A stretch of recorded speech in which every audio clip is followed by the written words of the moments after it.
नमस्कार मित्रों, आप सभी का स्वागत है बैंको एकेडमी सीकर के यूट्यूब चैनल पर।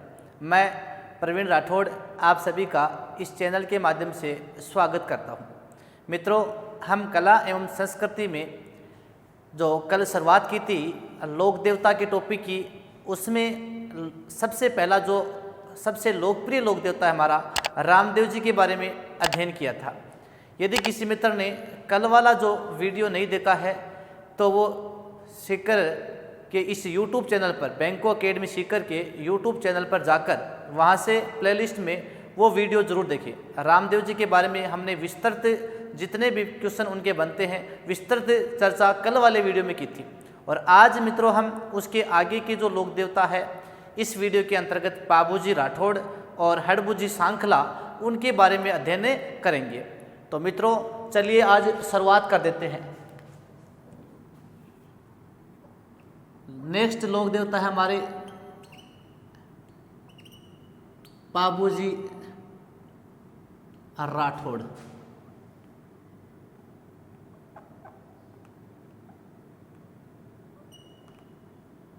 हाँ, नेक्स्ट लोक देवता कौन से हैं? पाबूजी राठौड़। तो मित्रों कल हमने चर्चा की थी कि सबसे पहले किसी लोक देवता को पढ़ते हैं तो सबसे पहले आपको उसके उपनाम ध्यान होना चाहिए कि इस लोक देवता को किन किन उपनामों से जाना जाता है। तो जैसे कल रामदेव जी के बारे में अध्ययन किया था आपने, उन्हें रामसा पीर कहते हैं, पीरों के पीर कहते हैं, अरुणी चेरा धनिया कहते हैं, लीले घोड़े वाले बाबा कहते हैं।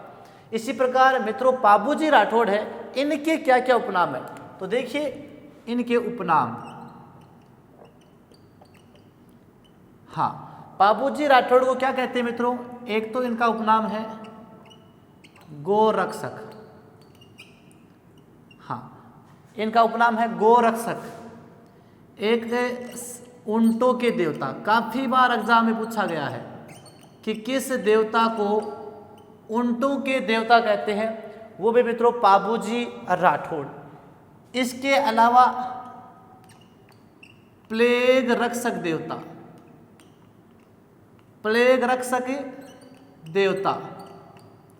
हाँ, प्लेग एक रोग होता है मित्रों जो पास्चुरेला पेस्टिस जीवाणु से फैलता है और उस प्लेग रक्षक देवता के रूप में पूजा जाता है किसको? पाबूजी को। तो ये भी एग्जाम में पूछा गया मित्रों, देखो पैसे प्लेग याद रखना और पैसे ही पाबूजी।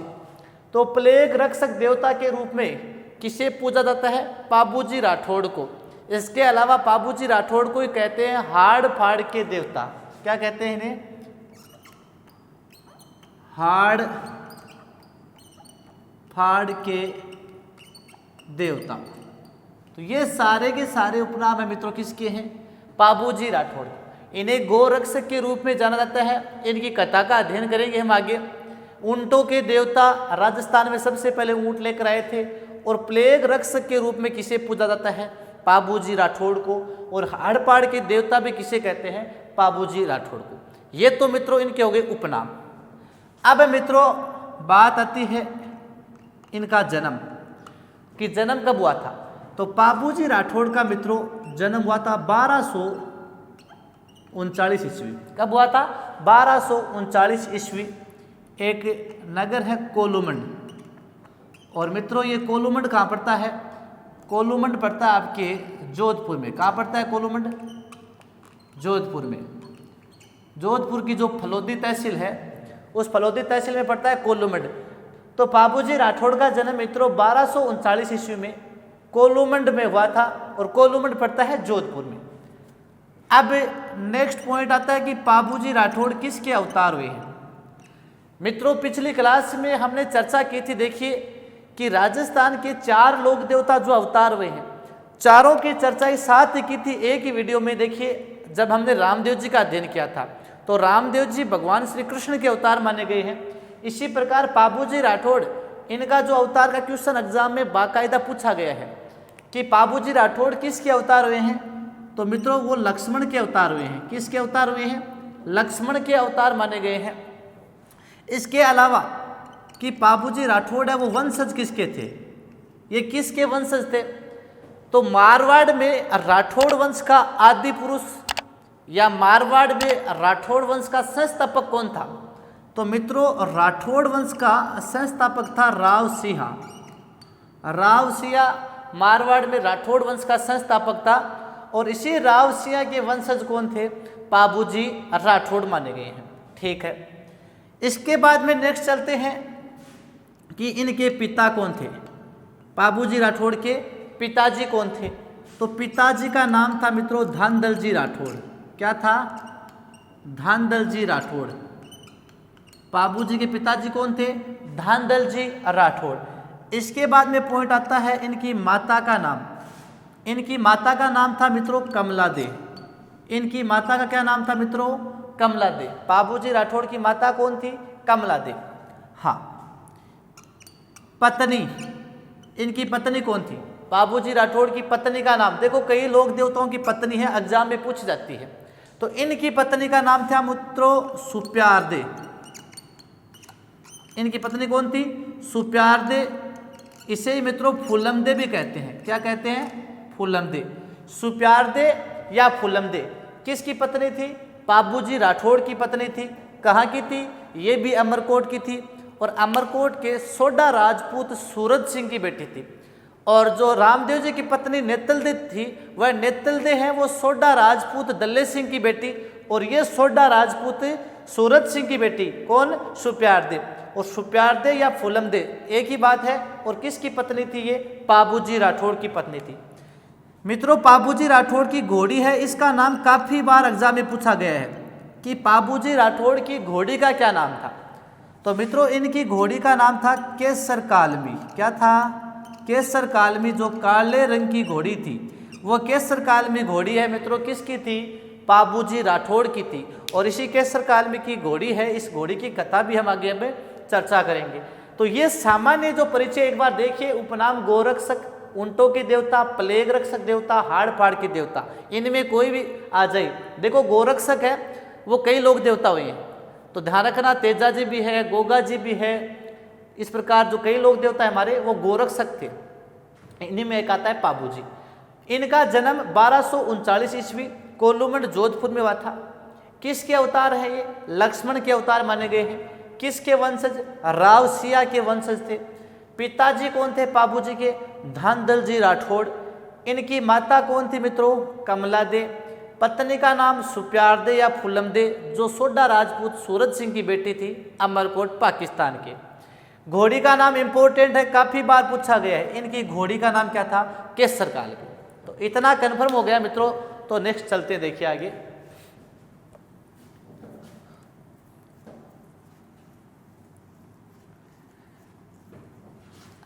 ये सामान्य परिचय होता है मित्रों इनके बारे में।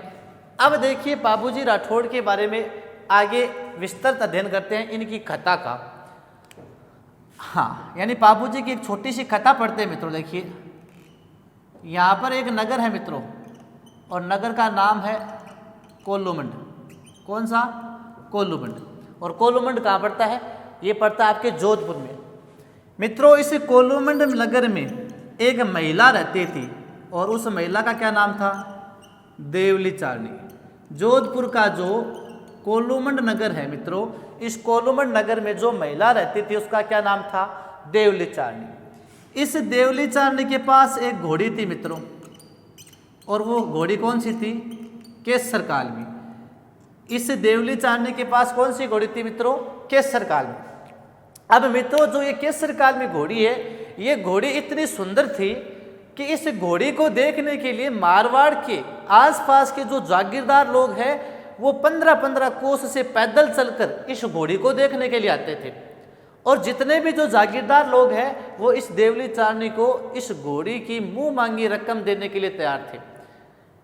जागीरदार कहते थे देवली तेरी ये जो घोड़ी है, सुंदर घोड़ी, ये हमें दे दे, बदले में तुझे कितने रुपये चाहिए, कितना धन चाहिए।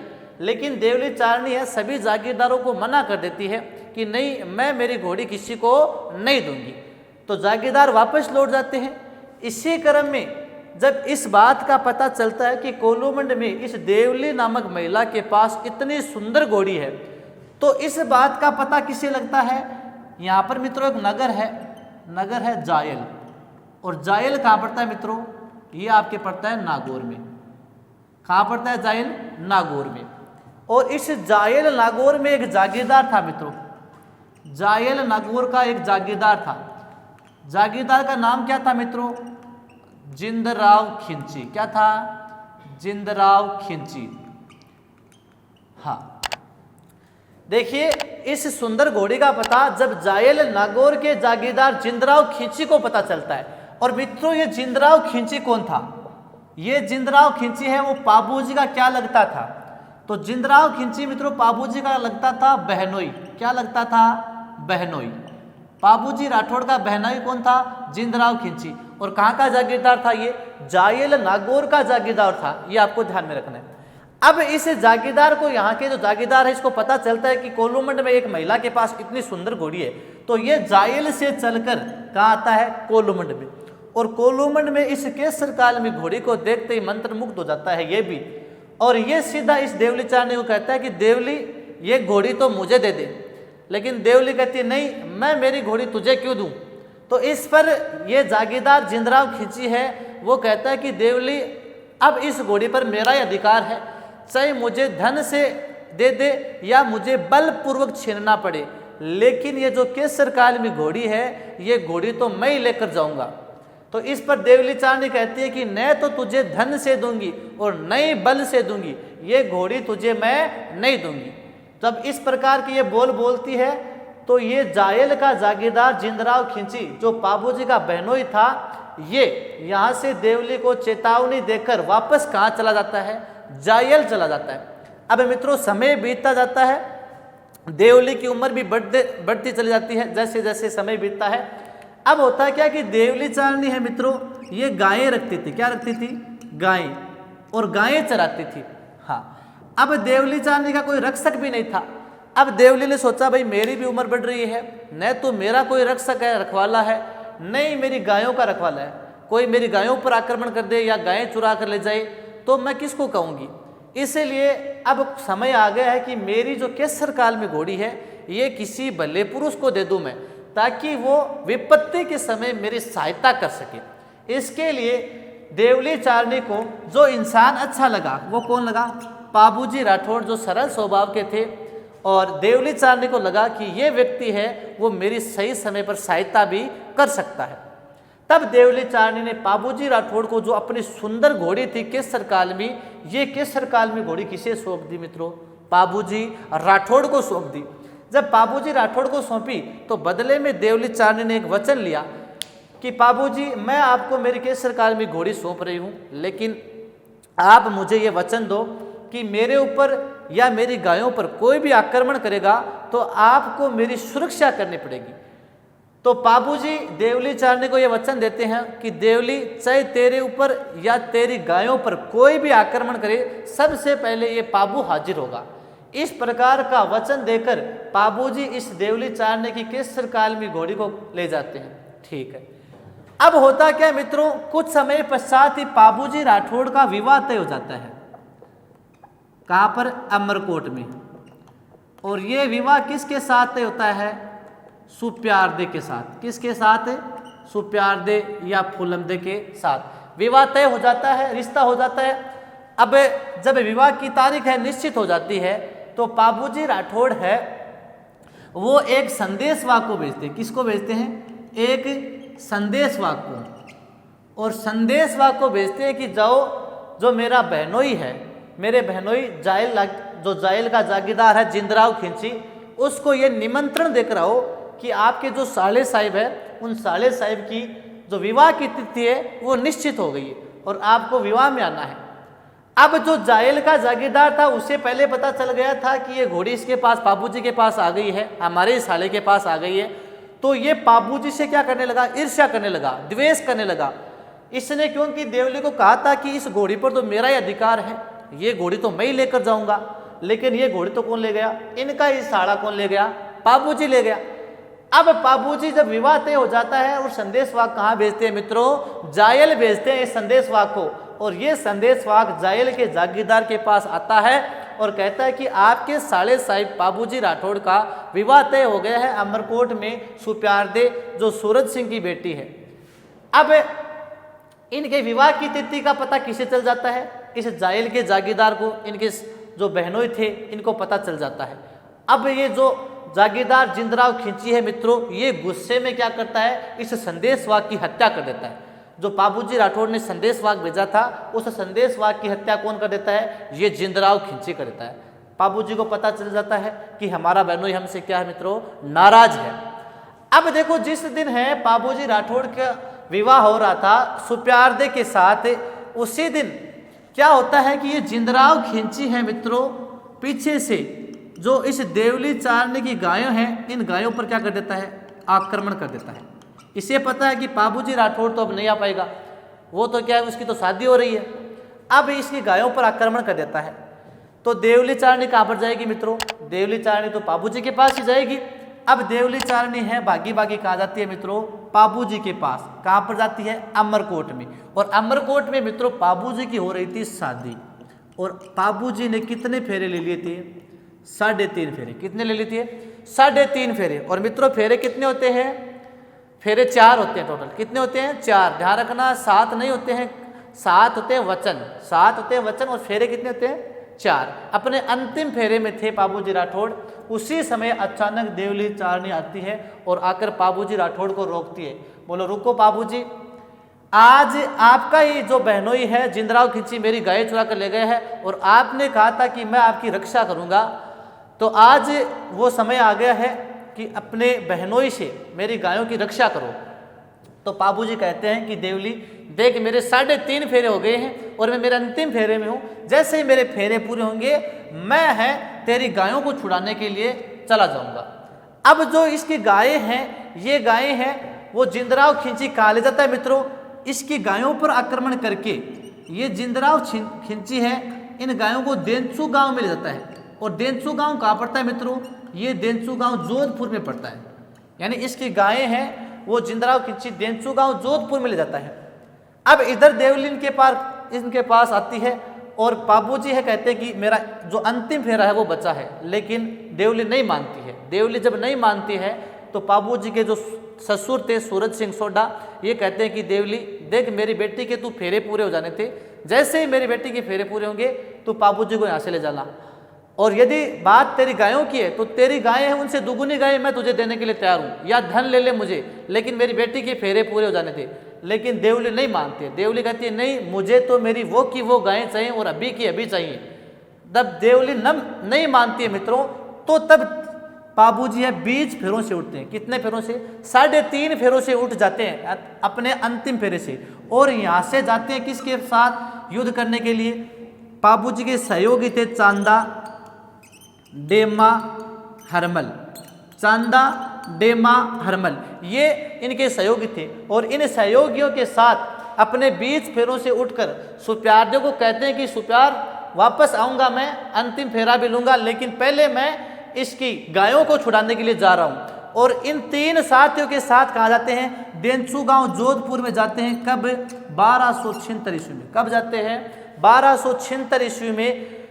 यहाँ पर देंचू गांव जोधपुर में अपने ही बहनोई के साथ भयानक युद्ध होता है। और उस युद्ध में युद्ध करते हुए इस देवली चारनी की गायों को छुड़ाते हुए बाबूजी क्या हो जाते हैं मित्रों, वीर गति को प्राप्त हो जाते हैं। क्या हो जाते हैं, वीर गति को प्राप्त हो जाते हैं। और यहीं पर इनकी कथा का भी क्या हो जाता है, अंत हो जाता है। तो इस पूरी कथा का एक ही निष्कर्ष निकलता है मित्रों कि बाबूजी ने 1276 ईस्वी में देवली चारनी की गायों की रक्षा अपने ही बहनोई जिंदराव खिंची से करते हुए अपना जीवन है वो देंचू गांव जोधपुर में दांव पर लगा दिया था। और देंचू गांव जोधपुर में इनकी क्या बनी है, समाधि बनी है। तो ये छोटी सी मित्रों इनकी एक कहानी है। ठीक है, चले आगे।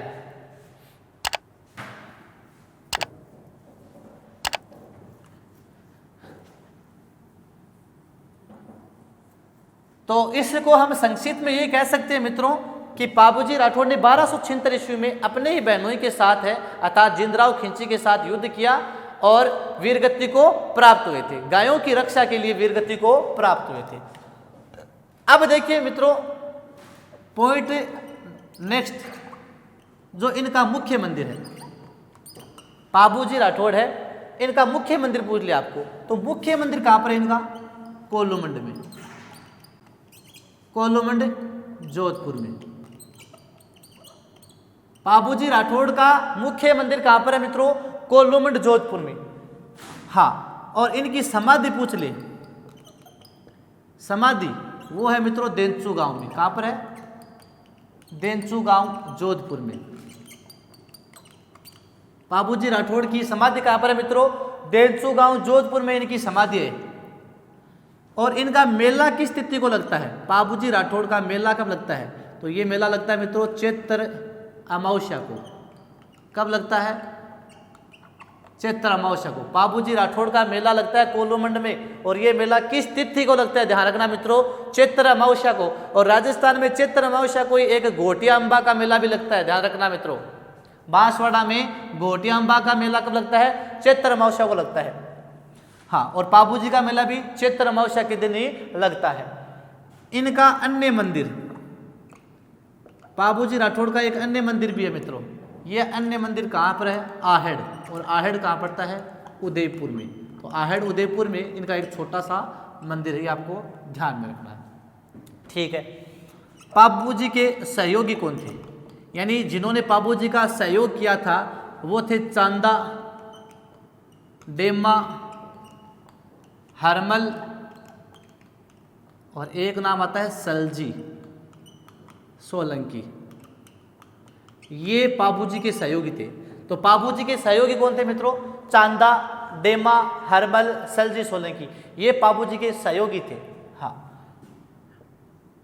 बोध चिन्ह, ये बोध चिन्ह कई बार एग्जाम में पूछ लिया जाता है मित्रों कि पाबूजी का बोध चिन्ह क्या था। तो मित्रों पाबूजी का बोध चिन्ह था भाला लिए अश्वरोही योद्धा तथा बाईं तरफ झुकी पगड़ी। तो बोध चिन्ह भाला लिए अश्वरोही योद्धा, अश्वरोही योद्धा तथा बाईं तरफ झुकी पगड़ी, बाईं तरफ झुकी पगड़ी। देखो मित्रों, आपको तीन लोक देवताओं के बोध चिन्ह याद करने हैं। एक तो पाबूजी का आ गया कि किस लोक देवता का बोध चिन्ह यह था कि बाला लिए अश्वरोही योद्धा तथा बाईं तरफ झुकी पगड़ी। ये किस लोक देवता का बोध चिन्ह है? यह है पाबूजी राठौड़ का। इसके अलावा एक लोक देवता का बोध चिन्ह है जीभ पर सर्पदंशित। तो जीभ पर सर्पदंशित कौन थे? तेजाजी। और एक लोक देवता है पत्थर पर सर्प की आकृति। तो पत्थर पर सर्प की आकृति है गोगा जी की। तो ये आपको तीन बोध चिन्ह याद करने मित्रों। तो ये बोध चिन्ह किसका है? पाबूजी राठौड़ का है। ठीक है।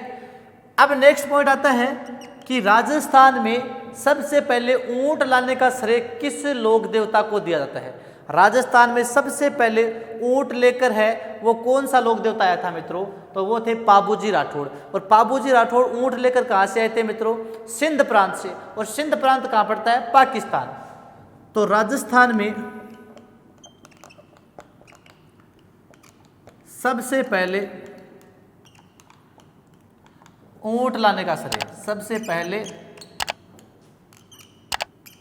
ऊंट लाने का श्रेय किसे दिया जाता है मित्रों? पाबूजी को दिया जाता है। पाबूजी को दिया जाता है। और ये पूछ ले कि राजस्थान में जो ऊंट है पाबूजी लाए थे, और ये पाबूजी ऊंट सिंध प्रांत से लाए थे, लेकिन किस जाति को दिए थे? सबसे पहले किस जाति को दिए थे? तो मित्रों इन्होंने सबसे पहले ऊंट लाकर रायका या रेबारी जाति को दिए थे। इसीलिए रायका या रेबारी जाति के आराध्य देव कौन है? पाबूजी। तो पाबूजी ने सिंध प्रांत से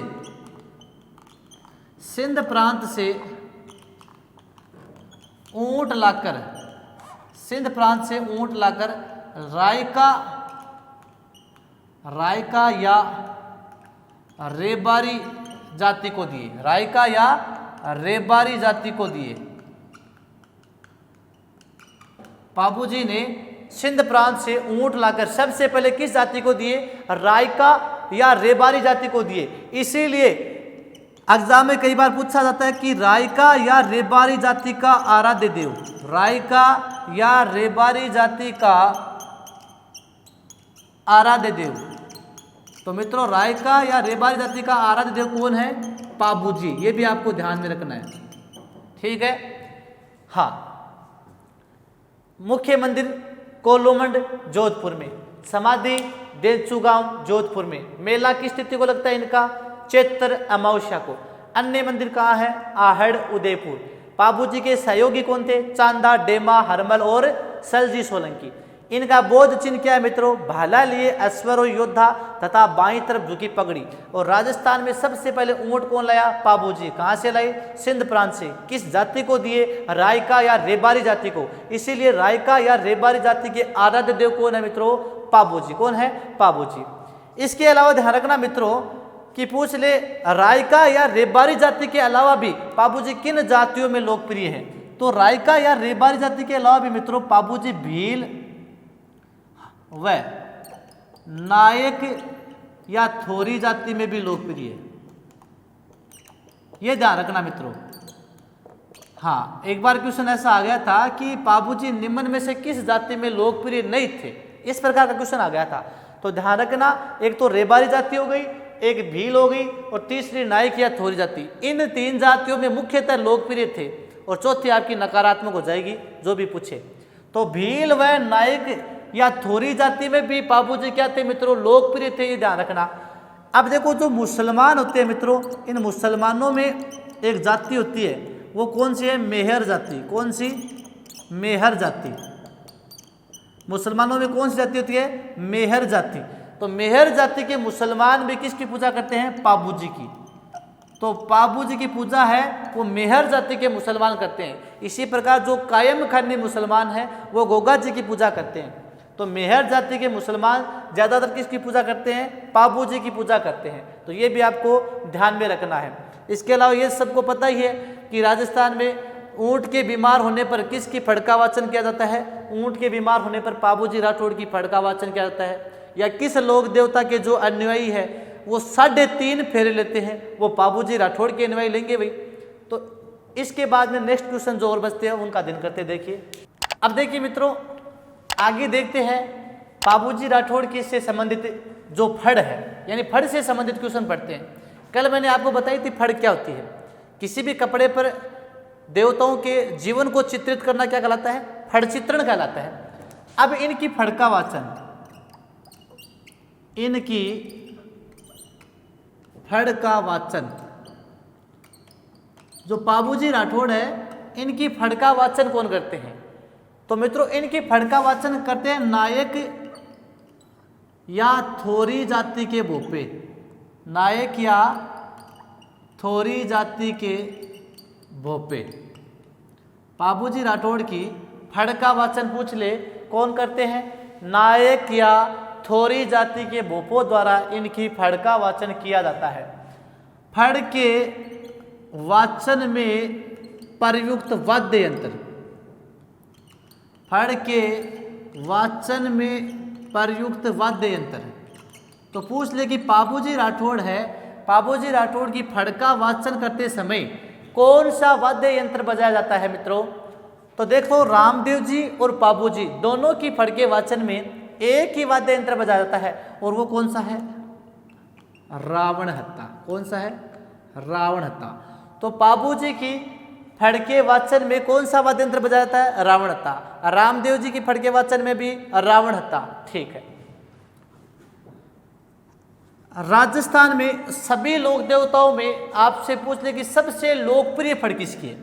सबसे लोकप्रिय फड़, जितने भी लोक देवता हैं इनमें पूछ ले कि सबसे लोकप्रिय फड़ किसकी है? तो मित्रों सबसे लोकप्रिय फड़ है वो पाबूजी की मानी गई है। किसकी मानी गई है? पाबूजी की। सबसे लोकप्रिय फड़ है वो पाबूजी राठौड़ की मानी गई है, जो चांदी की फड़ है। रात्रि में जो भोपा और भोपाण जब इसका वाचन करते हैं तो ये चांदी के तार है वो चमकते हुए दिखाई देते हैं।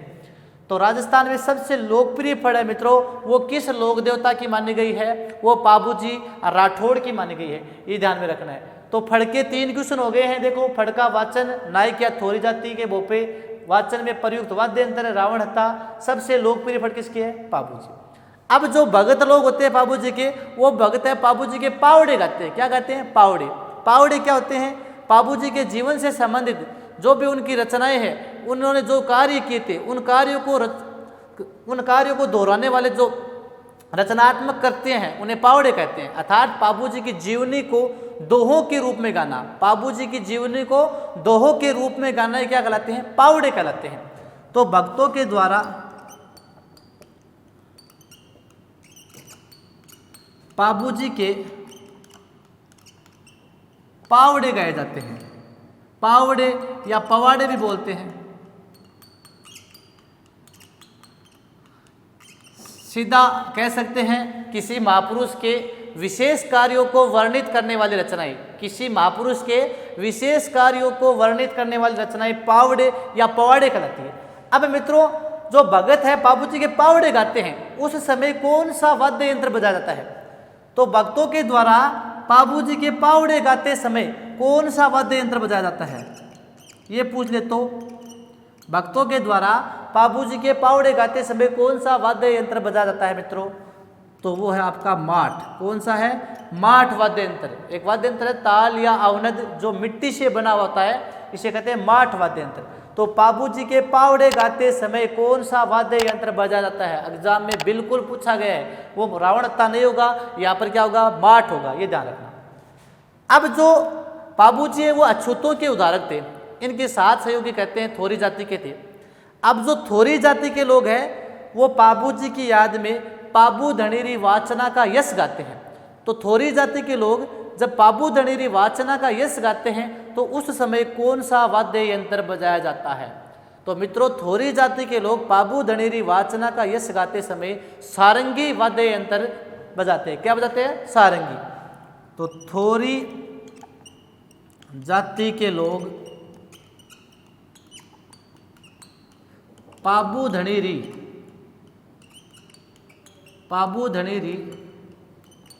वाचना का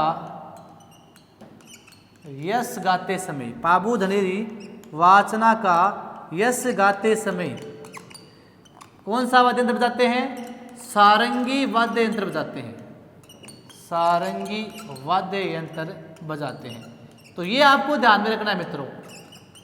हाँ, तीन चीजें। कितनी? तीन चीजें, यानी तीनों ही फड़ से संबंधित इंपॉर्टेंट चीजें। एक तो कि पाबूजी की फड़ के वाचन में प्रयुक्त वाद्य यंत्र रावणता। दूसरा प्रश्न कि पाबूजी के पावड़े गाते समय कौन सा वाद्य यंत्र? माठ वाद्य यंत्र। तीसरा प्रश्न, थोरी जाति के लोग पाबू धनेरी वाचना का यश गाते समय कौन सा वाद्य यंत्र बजाते हैं? सारंगी। तो ये तीनों वाद्य यंत्र पाबूजी से संबंधित मित्रों ध्यान रखने। रावणता कब प्रयोग में होता है, माठ वाद्य यंत्र का प्रयोग होता है, और सारंगी वाद्य यंत्र का प्रयोग होता है। ये तीनों इंपॉर्टेंट है मित्रों। अब देखो, दो प्रश्न और इंपॉर्टेंट देखिए। पाबूजी के जीवन पर एक ग्रंथ लिखा गया है मित्रों, पाबू प्रकाश ग्रंथ। तो पाबूजी के जीवन पर पाबू प्रकाश ग्रंथ, पाबूजी के जीवन पर पाबू प्रकाश ग्रंथ पूछ ले एग्जाम में, तो ये किसने लिखा मित्रों? ये लिखा आसिया मोडजी ने। किसने लिखा? आसिया मोडजी ने। पाबूजी के जीवन पर पाबू प्रकाश ग्रंथ किसने लिखा? आसिया मोडजी ने। इसी प्रकार एक ग्रंथ आता है पाबूजीरा छंद। पाबूजीरा छंद, ये पाबूजीरा छंद किसने लिखा मित्रों? पाबूजीरा छंद लिखा बिट्ठू मेहा ने। किसने लिखा? बिट्ठू मेहा ने। पाबूजीरा छंद किसने लिखा? बिट्ठू मेहा ने लिखा। इसके अलावा एक और इम्पोर्टेंट बात, पाबूजी की याद में मारवाड़ में एक नृत्य किया जाता है। वो नृत्य कौन सा है मित्रों? थाली नृत्य। कौन सा नृत्य? पाबूजी की याद में एग्जाम में पूछा गया है कि किस लोक देवता की याद में थाली नृत्य किया जाता है? किस लोक देवता की याद में थाली नृत्य, थाली बजाकर जो नृत्य किया जाता है पाबूजी के मेले में किया जाता है, कहाँ का प्रसिद्ध है? मारवाड़ का। तो थाली नृत्य कहाँ का प्रसिद्ध है? मारवाड़ का। किस लोक देवता की याद में किया जाता है? पाबूजी की याद में किया जाता है। तो ये एक बार वापस रिपीट कर सकते हैं। इनकी फड़के वाचन नायक और थोरी जाति के भोपरे करते हैं। फड़के वाचन में प्रयुक्त वाद्य यंत्र रावणता, और भक्तों के द्वारा पावड़े गाते समय माठ वाद्य यंत्र बजाया जाता है। थोरी जाति के लोग पाबू धनेरी वाचना का यश गाते समय सारंगी वाद्य यंत्र बजाते हैं। इसके अलावा पाबूजी के जीवन पर पाबू प्रकाश ग्रंथ किसने लिखा? आसिया मोडजी ने। और पाबूजीरा छंद किसने लिखा? बिट्ठू मेहा ने लिखा। पाबूजी की याद में थाली नृत्य कहाँ पर किया जाता है? मारवाड़ में किया जाता है। तो मित्रों, ये है हमारे लोक देवता पाबूजी राठौड़। तो इनको जरूर पढ़ना। यदि एक बार पढ़ लोगे तो कोई भी क्वेश्चन इनसे संबंधित आपका एग्जाम में गलत नहीं होगा। इसके बाद में मित्रों एक लोक देवता और अध्ययन करते हैं आज। वो लोक देवता है आपके हड़बुजी सांखला। पहले हम हमारे जो पंचपीर है उनका अध्ययन कर रहे हैं। रामदेव जी का अध्ययन कर लिया है मित्रों हमने, पाबूजी राठौड़ का अध्ययन कर लिया है। अब है आपके हड़बुजी सांखला।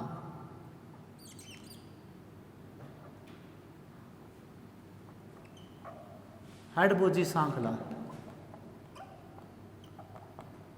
हाँ, पाबूजी राठौड़ के बाद में कौन सा है? हड़बुजी सांखला। देखिए उपनाम, सबसे पहले तो उपनाम ही पढ़ते हैं भाई, किस लोक देवता को किस उपनाम से जानते हैं। तो मित्रों हड़बुजी सांखला के उपनाम पूछ ले तो इनका एक उपनाम आपको ध्यान में रखना है जो एग्जाम की दृष्टि से इंपॉर्टेंट है, वो है आपका शकुन शास्त्र का ज्ञाता। शकुन शास्त्र के ज्ञाता। तो हड़बुजी सांखला है मित्रों, ये शकुन शास्त्र के ज्ञाता माने गए हैं, ये आपको ध्यान में रखना है। चमत्कारिक पुरुष थे ये। इसके अलावा वीर, सन्यासी, योद्धा बोल सकते हो आप, एक प्रकार से योद्धा भी थे ये। तो शकुन शास्त्र के ज्ञाता, सबसे इंपॉर्टेंट यही है, एग्जाम की दृष्टि से बहुत इंपॉर्टेंट है। किस लोक देवता को शकुन शास्त्र का ज्ञाता माना गया है? वो हड़बुजी सांखला, ये आपको ध्यान में रखना है, एक उपनाम ध्यान में रखना है। अब बात आती है जन्म। तो इनका जन्म हुआ था मित्रों बुंडेल में, और ये बुंडेल कहाँ पड़ता है मित्रों? नागौर में। हड़बुजी है वो हड़बुजी सांखला का जन्म कहाँ पर हुआ था? बुंडेल, नागौर में। इनके पिता है, वो पिता थे मेहाजी सांखला। हड़बुजी के जो पिताजी है वो कौन थे मित्रों? मेहाजी सांखला। अब हमने बात की थी कि एक लोक देवता पढ़ा था रामदेव जी, तो रामदेव जी के मौसेरा भाई कौन थे? हड़बुजी। तो हम पढ़ रहे हैं हड़बुजी, और हड़बुजी के मौसेरे भाई कौन होंगे? रामदेव जी। तो हड़बुजी के मौसेरे भाई कौन थे मित्रों? रामदेव जी। दोनों ही मौसेरे भाइयों का मित्रों एक ही गुरु था। तो दोनों का गुरु कौन हो जाएगा बताओ?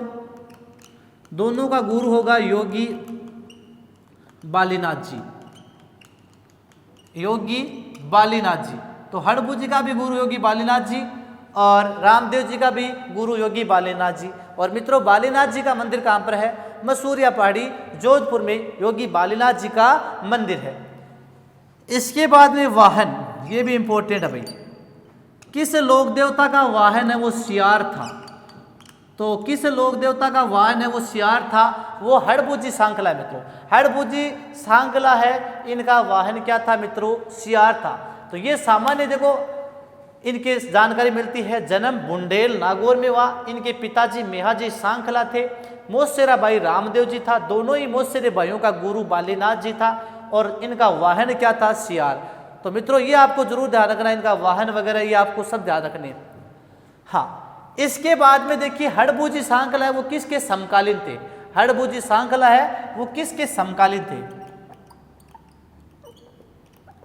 तो मारवाड़ में एक शासक था मित्रों राव जोधा। हाँ, राव जोधा। मारवाड़ में शासक कौन था? राव जोधा। इस राव जोधा के समकालीन कौन थे? हड़बुजी सांखला थे। अब जब राव जोधा यहाँ पर शासक थे मित्रों, तो यहाँ पर मारवाड़ पर है मेवाड़ का आक्रमण हुआ। किसका आक्रमण हुआ? मेवाड़ का आक्रमण। मारवाड़ पर आक्रमण किसका हुआ मित्रों? मेवाड़ का आक्रमण हुआ। और मेवाड़ का उस समय शासक था महाराणा कुंभा था, जोधा के समकालीन। और आक्रमण हुआ था आहेड़ा हिंगोला के नेतृत्व में आक्रमण हुआ था। जब मेवाड़ का आक्रमण हुआ था, इस समय जो मंडोर नगरी है, मंडोर पर शासन करते थे राव जोधा। अब मेवाड़ का जब आक्रमण हुआ तो उस समय राव जोधा को है हड़बुजी सांखला ने मित्रों एक कटार व घोड़ा भेंट किया। इस राव जोधा को हड़बुजी सांखला ने एक कटार व क्या भेंट किया? घोड़ा भेंट किया। अर्थात मारवाड़ पर या मंडोर पर जब मेवाड़ का आक्रमण हुआ तो मेवाड़ के आक्रमण के समय हड़बुजी सांखला ने इस राव जोधा को क्या भेंट किया? एक कटार व घोड़ा भेंट किया। जब मंडोर विजय कर ली राव जोधा ने, अर्थात मेवाड़ पर विजय किसकी हो गई? राव जोधा की। जब राव जोधा ने जो मंडोर जीत लिया, तो मंडोर जीतवाने के उपलक्ष्य में राव जोधा ने भी हड़बुजी सांखला को क्या भेंट किया मित्रों, एक गांव भेंट किया, बेंगटी गांव। बेंगटी गांव, और ये बेंगटी गांव कहाँ पड़ता है मित्रों, जोधपुर में पड़ता है। किसे भेंट किया, हड़बुजी सांखला को भेंट किया। तो देखो हड़बुजी सांखला है, हड़बुजी सांखला ने मंडोर को मेवाड़ से मुक्त करवाने के लिए राव जोधा को क्या भेंट किया, एक कटार और घोड़ा भेंट किया। बदले में जब मेवाड़ पर मारवाड़ की विजय हुई, तो बदले में राव जोधा ने हड़बुजी को क्या दिया, तो बदले में राव जोधा ने हड़बुजी को एक गांव भेंट किया, और वो गांव कौन सा है मित्रों, बेंगटी गांव, जोधपुर। ध्यान रखना। इसके अलावा एक चीज ये भी ध्यान रखना है कि जो हड़बुजी सांखला है, हड़बुजी सांखला ने इस राव जोधा को रंधे हुए मूंग देकर कहा था, हड़बुजी सांखला ने राव जोधा को रंधे हुए मूंग देकर कहा था कि जोधा इन मूंगों के पेट में रहते हुए, जोधा इन मूंगों के पेट में रहते हुए तू जितनी धरती पर घोड़ा घुमा सकता है घुमा ले, वो धरती तेरी हो जाएगी। तो राव जोधा को ये कथन किसने कहा था कि जोधा इन मूंगों के पेट में रहते हुए तू जितनी धरती पर घोड़ा घुमा सकता है घुमा ले, वो धरती तेरी हो जाएगी। तो ये जो कथन है, ये कथन हड़बुजी सांखला ने कहा था, राव जोधा को कहा था, ये ध्यान रखना। अब देखो ये बेंगटी गांव है, ये इनकी कर्मस्थली बन गई थी। तो बेंगटी गांव उपहार में दिया था राव जोधा ने, किसको, हड़बुजी को। तो ये इनकी कर्मस्थली बन गई। इसलिए हड़बुजी का जो मंदिर है, वो हड़बुजी का मंदिर कहाँ पर है मित्रों, हड़बुजी सांखला का मंदिर भी कहाँ पर है, बेंगटी गांव, जोधपुर में। और इस मंदिर में जो पुजारी होते हैं, वो पुजारी है मित्रों सांखला राजपूत।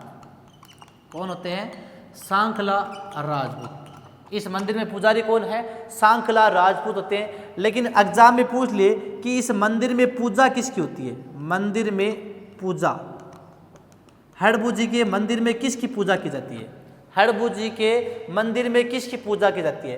तो हड़बुजी के मंदिर में एक इनकी जो बैलगाड़ी है, उस बैलगाड़ी की पूजा होती है। तो गाड़ी है, उस बैलगाड़ी की पूजा की जाती है। कौन सी बैलगाड़ी की पूजा की जाती है मित्रों, हड़बुजी है उस समय अपंग गायों के लिए एक गाड़ी में कचरा लाते थे, चारा लाते थे। तो हड़बुजी जिस गाड़ी में अपंग गायों के लिए चारा लाते थे, वही बैलगाड़ी इनके मंदिर में रखी गई है और उस बैलगाड़ी की पूजा की जाती है। तो हड़बुजी के मंदिर में इनकी गाड़ी की पूजा की जाती है, उस गाड़ी की पूजा की जाती है जिस गाड़ी में ये अपंग गायों के लिए चारा लाते थे। जिस गाड़ी में अपंग गायों के लिए चारा लाते थे, तो हड़बुजी जिस गाड़ी में अपंग गायों के लिए चारा लाते थे, उसी गाड़ी की पूजा इनके मंदिर में की जाती है।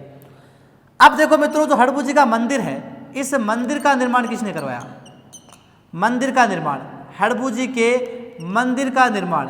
तो हड़बुजी के मंदिर का निर्माण मारवाड़ का एक राजा था अजीत सिंह। कौन था, मारवाड़ का राजा था अजीत सिंह। और मारवाड़ के राजा अजीत सिंह ने मित्रों हड़बुजी के मंदिर का निर्माण कब करवाया, 1721 में। और मैंने एक बात आपको पहले भी बताई थी जब रामदेव जी पढ़ाया था, जिस प्रकार रामदेव जी ने जीवित समाधि ली मित्रों, उसी प्रकार हड़बुजी ने भी रामदेव जी के 8वें दिन जीवित समाधि ली। रामदेव जी की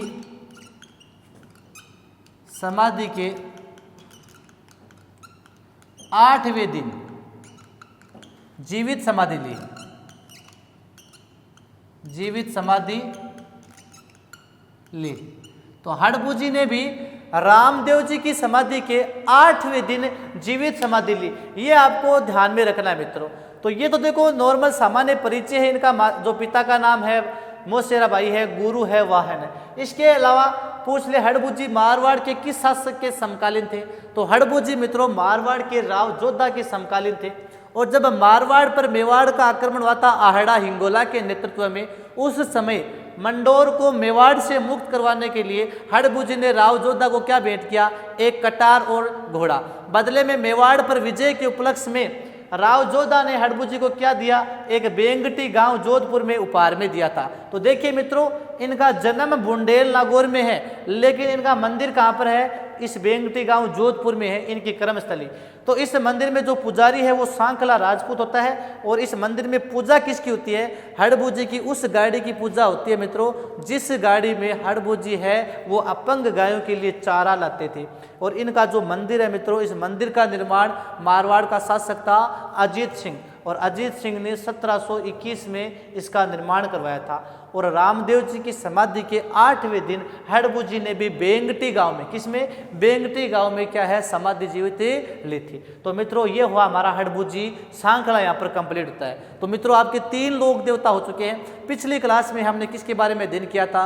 रामदेव जी के बारे में अध्ययन किया, और आज हमने पाबूजी राठौड़ और हड़बू जी सांखला का अध्ययन किया है। तो मित्रों यदि क्लास आपको अच्छी लगे तो इसको लाइक कीजिए, शेयर कीजिए और कमेंट बॉक्स में ज़रूर बताएं।